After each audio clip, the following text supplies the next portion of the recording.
is like, it just came about and you kind of realize that, yeah, these films kind of trend around, because they are almost the same age, I think. Not Jeremy, I suppose, but at least, you know, the two more obvious films that kind of state their individuality and, you know, questioning of who they are. Yeah, yeah, they can only watch M18 only.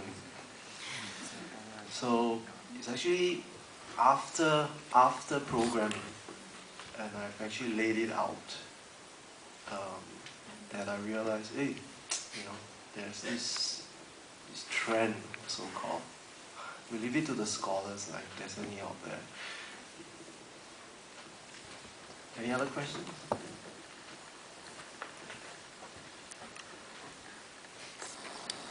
In front. Hello. Hi. I'd like to pose a question to Syarah, because your film is an animation, so it's a completely different medium from the others in that sense. And maybe I'm ignorant perhaps, but I haven't. I'm not exposed to a lot of Singaporean animation in that sense. So just curious to know, how do you as an artist sort of find examples or inspiration to sort of really have your own style or make this animation? Finding inspiration. Actually, that's really easy because there's this thing called the internet. Yeah, and also when we started, we weren't really sure the style. Okay, we kind of had this mindset. I mean, we wanted to go for a very collage style. That's the first idea. So the first thing we did is did a lot of research. We looked from movies like Silent Hill. Mirror Mask is a sort of like an animation plus live action. I'm not really sure what you classify it under, but also music videos. And then we look for really, we don't just confine ourselves to like just animation to inspire us. We look at live action and a lot more stuff. Yeah, we actually have a blog. We sort of like put what inspires us into that blog so that everyone can see and like drive that ideas drive us. Yeah. Yep. Thank you.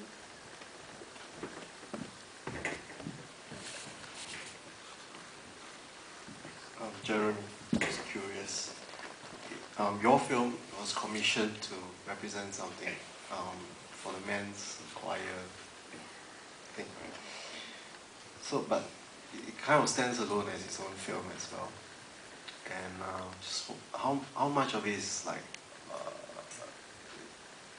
of your own background, your own childhood, autobiographical in a sense? How do you come up with, and how does that go along with the project that's commissioned? Okay, well, it's a music concert, so it had to be a music theme. And the song that was being played after it was Nostalgics. Everybody saying that? It's a roller coaster up here. Yeah, the song that was being played was a little nostalgic, so I had to do something nostalgia related. But in terms of, I didn't just want to do like a video just to suit the concert. You know, otherwise it would just be a functional video. I guess I wanted to inject a bit of a bit of myself, of what's in my life. Actually, I would say only half of it is from my own personal life. My parents have always given me a lot of freedom to learn whatever I want. But at the same time, they also control me in some ways. So I feel life is ironic that, and hence in that film, I tried to portray a bit of that irony in the sense that however much, you know, she can lock up the radio, she can like make him sit down and just not get distracted by the neighbor's piano, but she can't block out the music. Like when she's gone, it's like I don't know. If you want to compare my film to the other two, it's like, I don't know, the internet and the Singapore government and how you can't really shut off, you can't close up all doors. Somehow, somehow in today's world, something will come into, you'll get access to something that you've always wanted to do or to get. Even way back in 1983. Any reason why it's in 1983?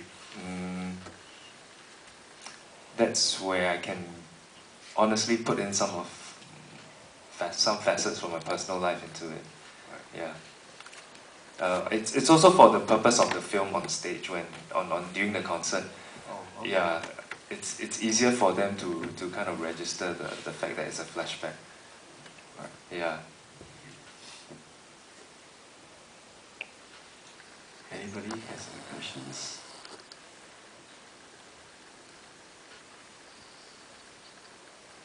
Okay, Wei Jie. You know, I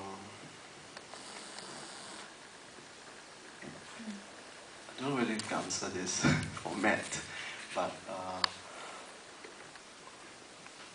how was this conceptualized as, like, are we out to make an action movie, Cloverfield kind of thing, or like, okay, two-person chasing after something that, the beast represent a certain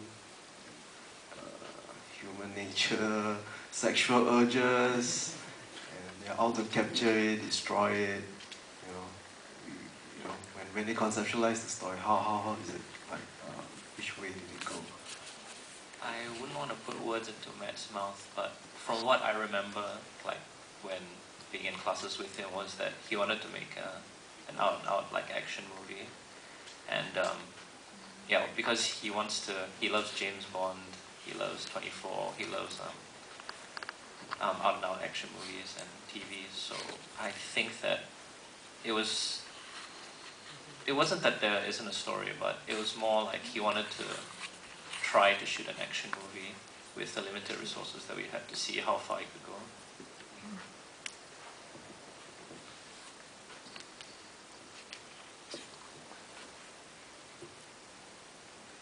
Anybody?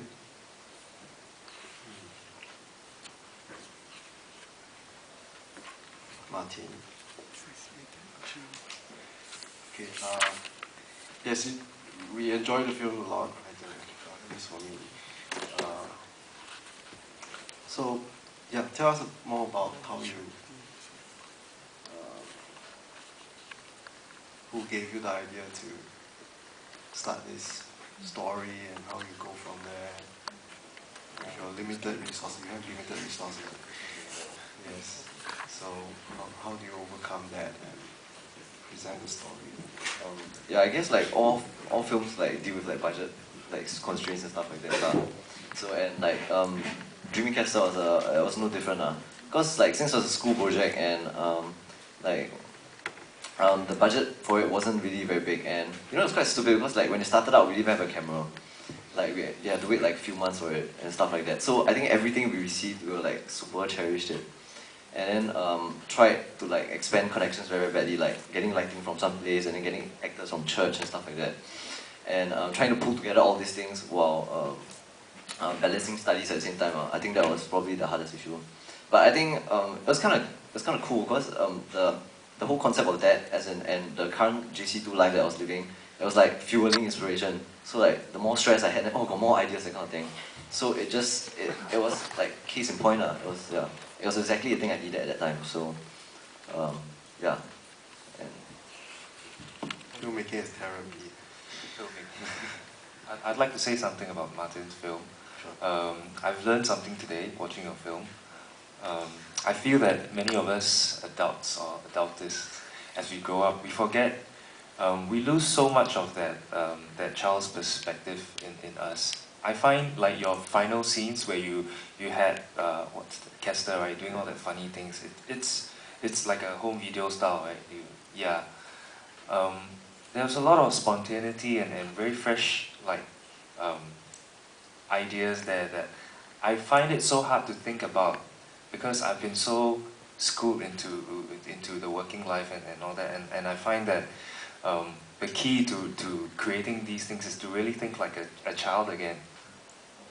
And that's what your film has showed me, I think. thanks, man.